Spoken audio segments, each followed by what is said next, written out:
Garçon Gigi, saison dédiée à la construction d'une valeur sexuelle pour les hommes et par les hommes. Le sujet qui nous réunit ce jour est un sujet qui est un QR, mais également une forme de cheat code d'un jeune entrepreneur qui pose la question de savoir où peut-on trouver des acheteurs fiables quand on est exportateur. Où peut-on trouver des acheteurs fiables?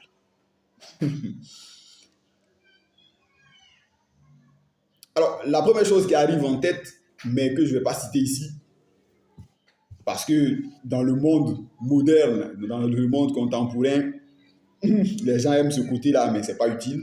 Mais ça vient, mais ce n'est pas pour eux. Vous pouvez trouver des acheteurs fiables sur les marchés locaux.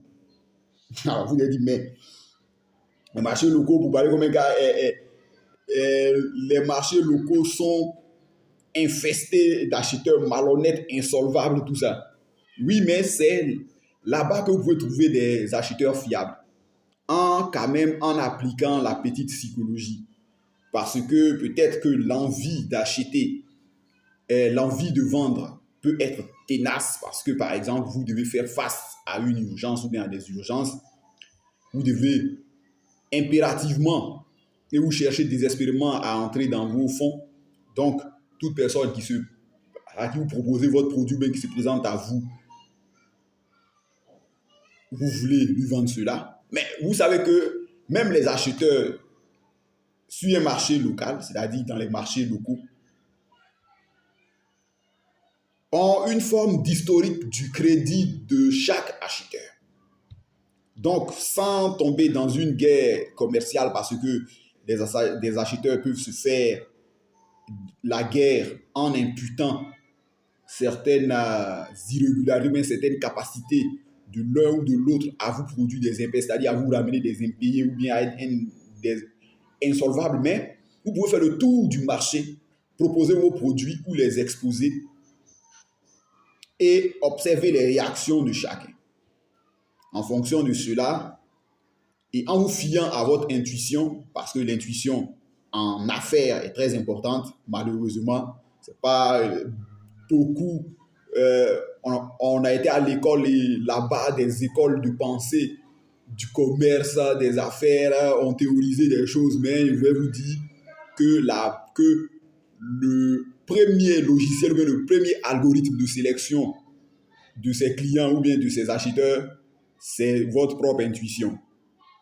Et l'intuition n'est pas de se fier à l'apparence physique, mais c'est de se fier à l'éthos, c'est-à-dire à ce que l'individu est réellement et à vérifier sa crédibilité.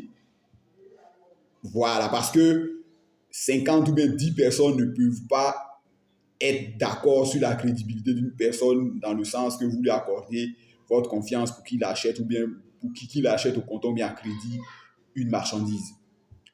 Et le deuxième qui est toujours corrélé à cela, c'est de participer à des foires commerciales. À des foires commerciales. Grâce à ces foires commerciales et sur ces foires commerciales également, vous allez être en contact où vous allez croiser des acheteurs, des gens à la recherche de certaines matières premières ou bien de certains biens, de certains biens de consommation, mais de certains biens industriels, dont notamment votre bien. Donc, en participant à ces foires peuvent être locales, ou bien ces foires peuvent faire l'objet de voyages d'affaires. Donc, ça, c'est le où. Vous pouvez également amener à vous des acheteurs. C'est vrai que de nos jours, on pense que c'est suranné, que c'est dépassé. Il existe des marketplaces, tout ça. En publiant également des petites annonces, et si vos moyens vous les permettent, en utilisant également des panneaux d'affichage. Oui, je vous le dis, il faut beaucoup être créatif quand vous voulez vendre, surtout si vous avez quelque chose en grosse quantité et que vous êtes sûr que cela va vous rapporter. Vous Vous pouvez donc faire la publicité de vos produits en choisissant des insertions publicitaires. C'est vrai que ce n'est pas un endroit, mais à vous viendront des personnes intéressées par votre produit. Et vous pouvez toujours, comme je vous l'ai expliqué, à l'aune de votre intuition, procéder, mais surtout au regard de ce qu'il vous propose par rapport à ce que vous offrez, vous pourrez faire le choix de vos acheteurs. Mais une autre place sur laquelle vous pouvez trouver, parce qu'on est arrivé dans un monde beaucoup devenu très numérique, vous pouvez vendre vos produits sur des marketplaces. Des marketplaces tels que Alibaba. Alors, beaucoup vont dire, mais comment je peux vendre sur Alibaba si moi je suis en Afrique, alors que on dit que sur Alibaba, c'est uniquement des fabricants et des fournisseurs chinois qui commercent là. Il faut savoir que Alibaba s'intéresse au marché africain.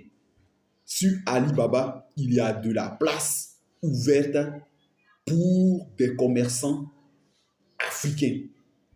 Voilà. Et je pense, si j'ai bon souvenir, pour s'ouvrir une boutique de base sur Alibaba qui vous permet de lister ne serait-ce que 20 produits, les frais d'ouverture de votre compte s'élèvent à peu près à, on va dire comme ça, si je prends le taux $18, s'élève à peu près à 1 266 500 francs pour être plus exact, ou 590 francs, quelque chose comme ça, à 1 266 590 francs par an, parce que Alibaba vous fait entrer dans son catalogue contre maintenant des paiements contre des extras. Alibaba vous permet d'être en tête d'affiche. C'est-à-dire quand parfois quand vous avez votre téléphone mobile et que vous voyez une publicité qui s'affiche, c'est vrai que l'algorithme trace vos habitudes de surfer, vos habitudes d'achat, mais également vous propose des nouveautés à l'intérieur. Et bien, avec ça c'est la boutique de base, parce qu'il y a des boutiques qui vont jusqu'à l'équivalent de 4 millions de francs CFA. Voilà. Et comment on fait la demande? Ne venez pas. Comment on fait la demande? Je vais vous présenter ça simplement. Vous faites la demande au cours de votre inscription.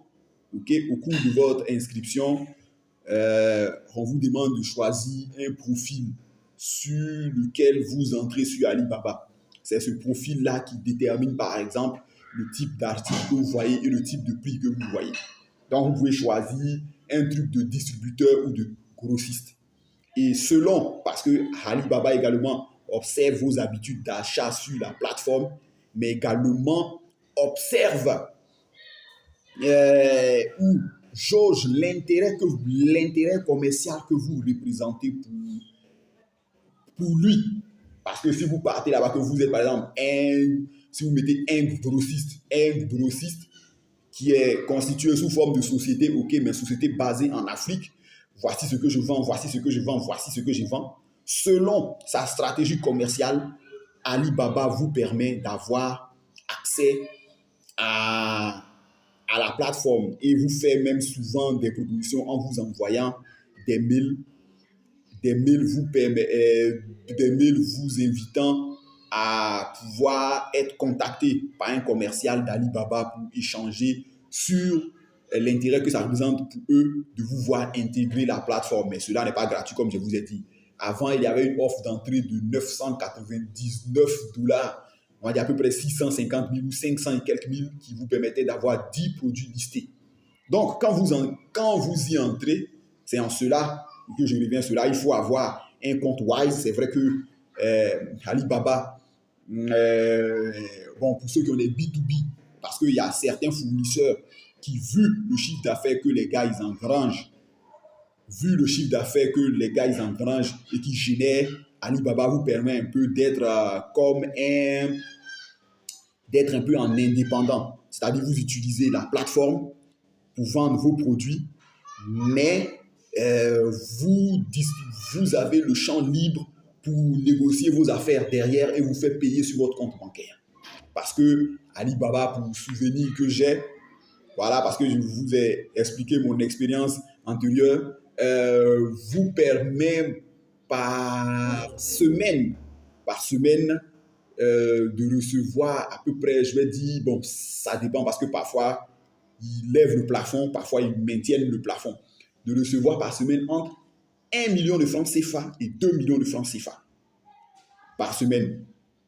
Alors, je pense que pour bien discuter de cela, il y a une société qui est le bureau de représentation d'Alibaba, d'Alibaba d'Alibaba pour l'Afrique, qui a un bureau de représentation en Côte d'Ivoire. Le jour que j'ai le temps, c'est vrai que dans l'intervalle de temps, il y a eu beaucoup de remaniements de postes, beaucoup de changements d'individus, mais je pense que le jour que j'ai le temps, si avec l'autorisation bien sûr de la direction générale de cette société et de sa direction commerciale, si les gars m'autorisent, je vais réaliser une vidéo avec un d'entre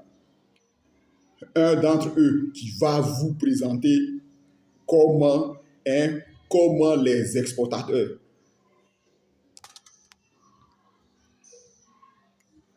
ou comment les commerçants, les vendeurs africains peuvent accéder à la plateforme Alibaba et en gagner des revenus. Voilà, et en gagner des revenus, comme je vous dis, c'est pas très compliqué. Voilà. Et l'autre côté qui est là également, vous pouvez vendre sur des plateformes telles que Amazon. Certains vont dire, mais quoi, comment ils vendent petit cola, ils vendent beurre de qualité. Également, si, avec son autorisation personnelle, je connais un ensemble d'individus également qui, tout en étant en Afrique, vendent aux États-Unis. Voilà. Vendent aux États-Unis sur des plateformes telles que Amazon. Donc, avec leur permission, et s'ils le veulent, s'ils coopèrent, bien sûr, je vais les recevoir. Ça sera des numéros en bonus. Ils vont vous expliquer. Voilà, ils vont vous expliquer. Je connais un comme ça, mais qui n'est pas en Côte d'Ivoire. En Côte d'Ivoire, je connais 2 ou 3, mais je connais un gars qui est un Nigérian. Bon, c'est un Américano-Nigérien, il est au Nigeria. C'est un monsieur que j'aime bien, voilà, parce qu'il m'appelle le black visionnaire. Eh bien, le jour que je serai de passage à Lagos, s'il est là au Nigeria, je vais lui demander et on va réaliser ensemble une petite vidéo et vous allez voir qu'il va vous expliquer. Lui, il est propriétaire d'un fulfillment center. C'est-à-dire, c'est un gros entrepôt commercial où les marchandises sont stockées. Et il a un agrément